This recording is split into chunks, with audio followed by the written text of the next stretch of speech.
Bonjour, c'est Bernard. Donc je vais vous développer aujourd'hui un peu plus le programme en fait de cet atelier sur la vision bouddhiste des troubles psychiques. On va faire ça, je vais vous présenter l'intégralité du résumé en fait du programme qu'il y aura dans cet atelier, toujours en 3 parties, module 1, module 2, module 3.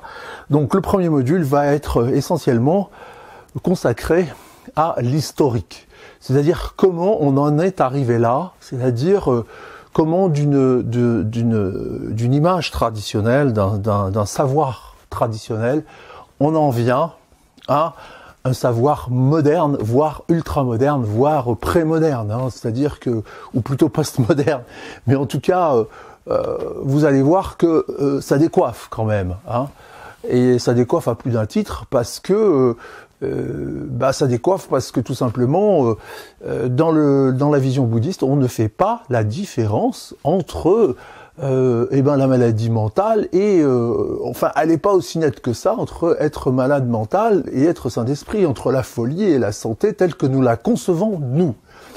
Pour les bouddhistes, quelque part, si vous voulez, la santé mentale, c'est quand on est dans l'état de Bouddha. Tant qu'on n'a pas atteint l'état de Bouddha, c'est-à-dire l'état d'équilibre et de parfaite sagesse, etc., on est toujours des malades mentaux en puissance. Donc, ça décoiffe, ce qui veut dire qu'il y a beaucoup moins de distinction entre les gens qu'on va qualifier de fous, de psychotiques ou d'aliénés, comme on pouvait les qualifier auparavant, et nous-mêmes qui nous considérons comme des gens normaux fonctionnant dans la société, etc. Donc voilà, donc le premier... Alors évidemment, je vous ai amené quelques éléments pour que vous voyez la taille du bouquin, c'est-à-dire que voilà le bouquin. Ça, c'est le schéma, en fait, traditionnel du parcours humain, c'est-à-dire de quel est le parcours que nous faisons dans notre... Alors on appelle ça la roue de la vie, les gens connaissent ça sous l'angle de la roue de la vie. Mais on va voir que c'est bien autre chose que ça, parce que il y a tout plein de symbolismes, effectivement, et on voit qu'il y a 6 parties, si vous voulez. Il y a 6 parties, et on va retrouver ce cycle en 6 parties dans notre vision plus moderne. Mais ça va reposer sur la tradition, sur une tradition millénaire qui, que c'est du bouddhisme tibétain, on peut la dater à l'équivalent du Moyen-Âge, c'est-à-dire vers l'an 1000, 1200, par là. Mais c'est bien plus antérieur que ça. Alors, pourquoi c'est intéressant le bouddhisme dans les troubles psychiques? Parce que ils ont eu le temps de prendre du recul, quoi. Le Bouddha est arrivé il y a 2500 ans et tout de suite, ce qu'on va étudier dans cet atelier était déjà d'actualité il y a 2500 ans. Donc, ils ont eu le temps d'avoir du recul sur le sujet. Il ne faut pas oublier que nous, en Europe, ça fait 150 ans qu'on s'occupe de la souffrance psychique. Eux, ça fait 2500 ans. Donc, ça fait beaucoup plus longtemps. Et ils ont beaucoup plus de recul et d'expérience que nous. Donc, il y a ici effectivement ce schéma. Alors, c'est du symbolisme. On verra que, on appelle ça les 6 mondes, mais c'est un symbolisme. Autour, vous avez une autre subdivision en 12. Si on regarde bien, il y en a 12, mais 13. Enfin, bref. Ça, c'est secondaire. Et puis au milieu, on va trouver les 3 poisons, etc. Et puis tout un schéma vous voyez, là on est dans la lumière et puis là on est dans l'obscurité. Et en fait, c'est basé sur ces enseignements-là. Et puis là, il y a un gros démon qui détient ça. Bref, voilà. Et donc ça, c'est un livre assez extraordinaire où tout est détaillé. Je veux dire qu'à l'intérieur, il y a le schéma est entièrement détaillé. Je ne sais pas si je vais vous trouver la page, mais vous voyez la taille du bouquin, quoi. C'est un livre de poche. Voilà. Oui, c'est là. Voilà. Donc après, si vous voulez, vous avez tout un détail. Vous avez tout le détail des différentes parties, c'est numéroté, etc. Donc, voilà, c'est un très très beau livre.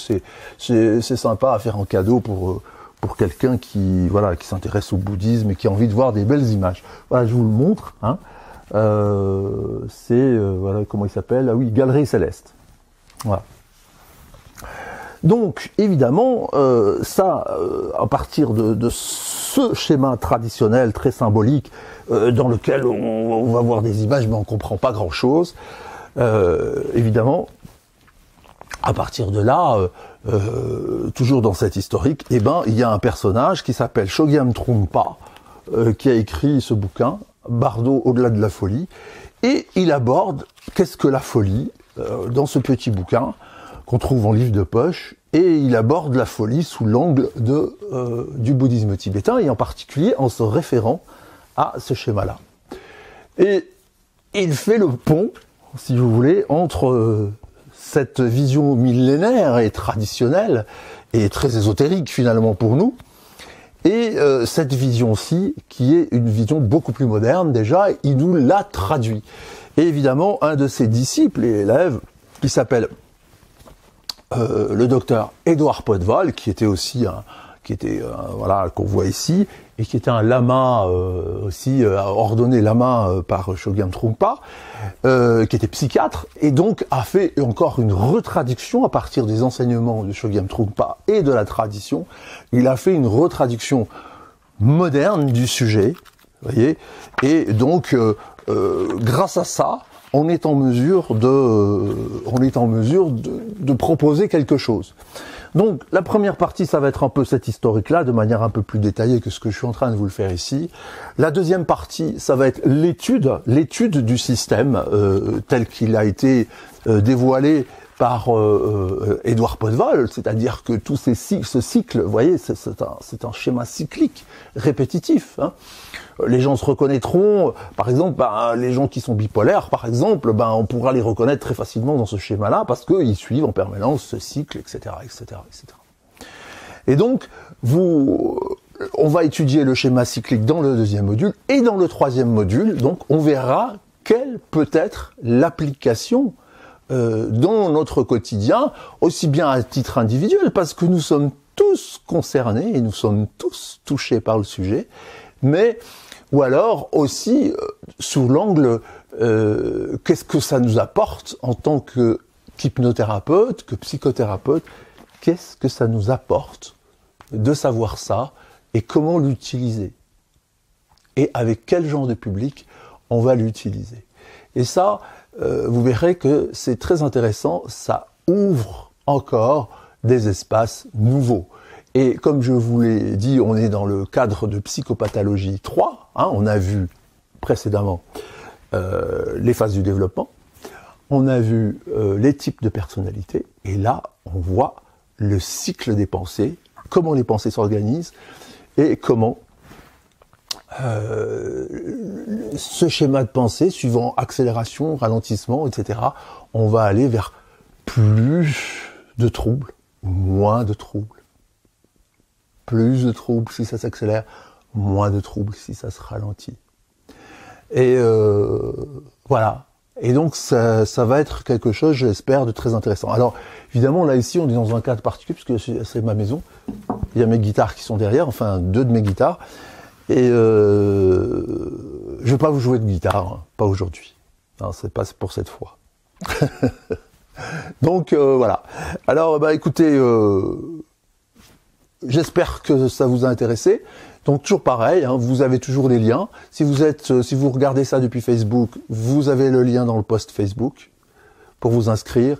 Et autrement, sur YouTube, vous avez le petit i pour information sur lequel il faut cliquer avec votre souris et sur lequel vous allez avoir le lien pour aller vous inscrire à l'atelier.